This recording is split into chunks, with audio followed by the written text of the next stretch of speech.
And welcome back to our channel. So today in this video we are going to discuss about how to change routes preference.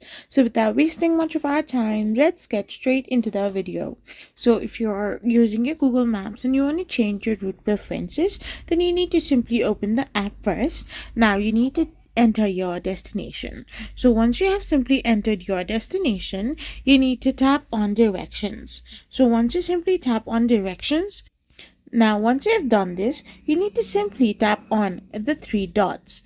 After tapping on the three dots before starting your journey, you can find the option called edit stop, or there is a specific button called option. Simply go there, and now you can simply tap on avoid tolls, avoid motorways, avoid ferries, and different kind of avoidance over there. So you can simply toggle on everything.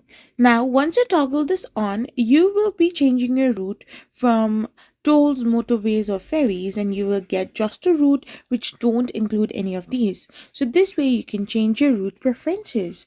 So I hope you found this video helpful. So don't forget to hit that subscribe button and to give us a thumbs up. We will be back again with more informative videos. Thank you for watching and stay tuned for our next video.